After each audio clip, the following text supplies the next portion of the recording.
Il y a une question une intervention de Monsieur Martin Lagardette. Oui. Ah oui. Oui. Bonjour, bonsoir tout le monde.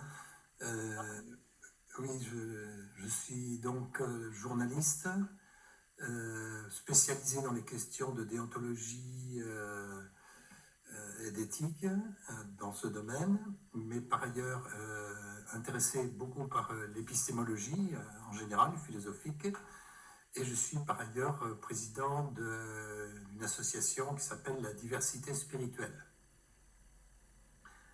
Et je suis membre du CIRET depuis quelques mois, quelques semaines. Voilà.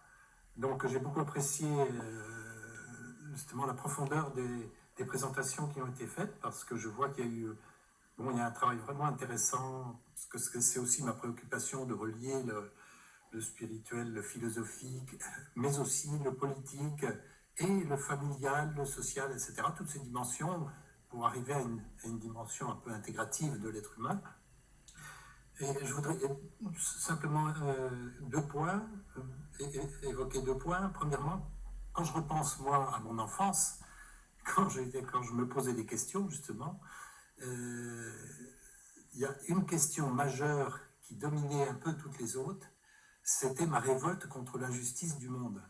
Ce qui veut dire que, quelle que soit la personne qui me parle, après avoir beaucoup écouté, beaucoup discuté, j'avais jamais de réponse satisfaisante. Donc j'étais dans un état d'ébullition émotionnelle et qui ne me permettait pas de développer intellectuellement, rationnellement, une vision du monde qui soit opérationnelle pour moi. Donc il y a cette dimension, je dirais, vraiment interne. Alors je pense que c'est partagé par beaucoup de jeunes aussi, hein. Je vois autour de moi, même mon enfant ou les enfants que je peux côtoyer, il y a une dimension à la fois émotionnelle, affective, qui est très très forte, et vous en avez un petit peu parlé au cours de certaines de ces interventions, mais pour moi, c'est important qu'il y ait justement des réponses ou des propositions précises sur ce point.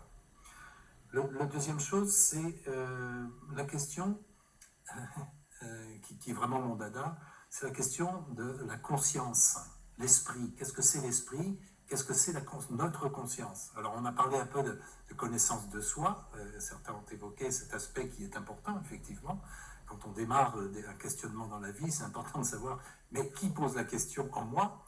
Et qui me répond quand je me pose la question? Qui est le me, différent du je, etc. Donc c'est tout un jeu, justement, un jeu très particulier, dont je trouve assez peu de réponses dans beaucoup de chercheurs ou toutes les personnes qui s'intéressent à la connaissance. Elles abordent le sujet, mais elles tournent un petit peu autour du pot. On ne voit pas jusqu'à l'origine, le fonctionnement, le pouvoir de la conscience, et notamment, quelqu'un a parlé tout à l'heure de la lumière de la conscience, la lumière qu'apporte.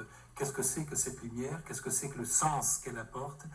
Quelle liberté cette conscience m'octroie par rapport au monde, aux objets du monde? Tout ça, c'est des questions qui me semblent vraiment très très importantes à concevoir, avoir au moins une idée, une approche, avant d'aller dans explorer tel ou tel thème. Voilà. Et si je peux me permettre, Jean-Luc, comme tu seras bientôt édité, si tout se passe bien, dans la collection Interface et Transdisciplinarité, pour ton futur ouvrage, La lumière de la conscience, le titre n'est pas complètement arrêté puisque nous sommes en discussion en tant que responsable de cette collection chez l'Harmattan. Nous en saurons beaucoup plus, et là aussi j'encouragerai, parce que ton travail sur l'origine de la conscience, cette lumière de la conscience, est vraiment très très intéressant. Et tout à fait en lien avec ce qui nous réunit aujourd'hui. Merci Florent.